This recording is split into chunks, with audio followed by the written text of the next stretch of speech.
ప్రపంచమంతా గర్వించదగ్గ వ్యక్తి, ప్రపంచంలోని భారతదేశ చరిత్రలో చిరస్మరణీయ నాయకుడు డాక్టర్ బాబాసాహెబ్ అంబేద్కర్ అని కొనియాడారు. ఆయన చేసిన కృషి, సేవల్ని గుర్తు చేసుకుంటూ ఏప్రిల్ 14న ప్రపంచమంతా ఆయన జయంతి ఉత్సవాలు జరుపుకుంటారని, ఆయన సమాజంలోని అంటరానితనం, కుల నిర్మూలన కోసం ఎంతో కృషి చేశారని, సమాజంలోని బడుగు బలహీన వర్గాల అభ్యున్నతి కోసం, వారి హక్కుల కోసం, సామాజిక సమానత్వం కోసం కృషి చేసిన మహానీయుడు డాక్టర్ బిఆర్ అంబేద్కర్ అని దళిత బహుజన సంక్షేమ సంఘ సేవా సంఘం రాష్ట్ర అధ్యక్షులు కుక్కుమూడి ప్రసాద్ అన్నారు. సంఘ సంస్కర్తగా, ఆర్థికవేత్తగా, భారతదేశానికి మొట్టమొదటి న్యాయశాఖ మంత్రిగా, స్వాతంత్ర్య సమరయోధుడిగా ఈ దేశానికి ఆయన అందించిన సేవల్ని కొనియాడారు. ప్రపంచ మేధావి, భారత రాజ్యాంగ నిర్మాత డాక్టర్ బాబాసాహెబ్ అంబేద్కర్ 133వ జయంతి సందర్భంగా దళిత బహుజన సంక్షేమ సేవా సంఘం, డప్పు జానపద కళాకారుల సంఘం మరియు దళిత బహుజన భీమసేన సంఘాల ఆధ్వర్యంలో పల్నాడు జిల్లా మాచర్ల నియోజకవర్గం మాచర్ల పట్టణంలోని డాక్టర్ బిఆర్ అంబేద్కర్ పార్కు నందు ఉన్న డాక్టర్ బాబాసాహెబ్ అంబేద్కర్ విగ్రహానికి పూలమాల వేసి ఘనంగా నివాళులర్పించడం జరిగింది. మాచర్ల పార్కు నందు డాక్టర్ బాబాసాహెబ్ అంబేద్కర్ గారి 133వ జయంతి సందర్భంగా 200కి పులిహోర బజ్జీని పంపిణీ చేయడం జరిగింది. ఈ కార్యక్రమంలో సిహెచ్ రాజు, బీజేపీ పార్టీ నాయకులు పోకూరు కాశీపతి, బీఎస్పీ పార్టీ మాచర్ల నియోజకవర్గం ఎమ్మెల్యే అభ్యర్థి గుండాల సైదులు, ఎంసీపీ నాయకులు పొలిపల్లి అబ్రహం లింకన్ తదితరులు పాల్గొనడం జరిగింది.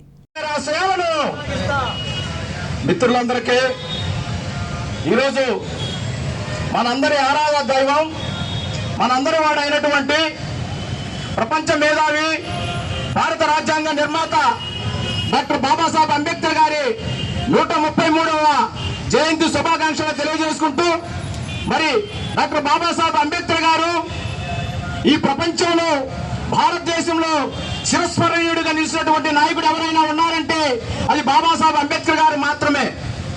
ఆయన చేసిన సేవలకు గాను, కృషిగాను మరి ఈరోజు ప్రపంచమంతా కూడా ఆయన యొక్క పుట్టినరోజు వేడుకలను జరుపుకోవటం జరుగుతుంది. బాబాసాహెబ్ అంబేద్కర్ గారు ఈ యొక్క భారతదేశంలో గొప్ప నాయకుడు, సంఘ సంస్కర్త బాబాసాహెబ్ అంబేద్కర్ గారు.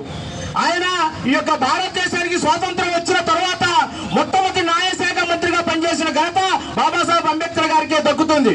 ఆయన ఈ యొక్క సమాజంలో ఉన్నటువంటి అట్టడుగు వర్గాల కోసం, బడుగు బలైన వర్గాల కోసం, పేద మహిళల కోసం, వారి హక్కుల కోసం, వారి యొక్క విద్యాభివృద్ధి కోసం ఎన్నికలు రాబోతూ ఉన్నవి.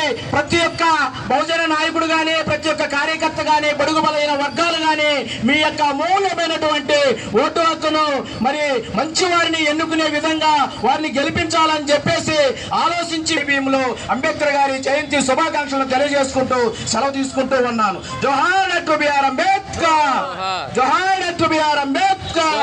కొనసాగిస్తాం అంబేద్కర్ గారి ఆశయాలను. Thank you. గ్రామంలో 1897 సంవత్సరంలో జన్మించడం జరిగింది.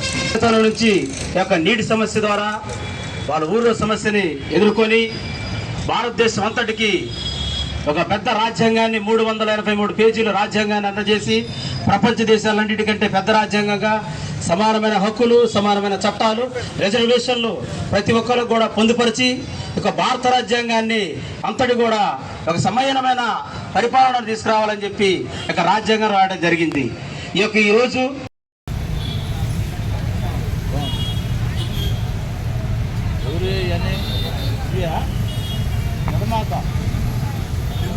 తమ్ముడు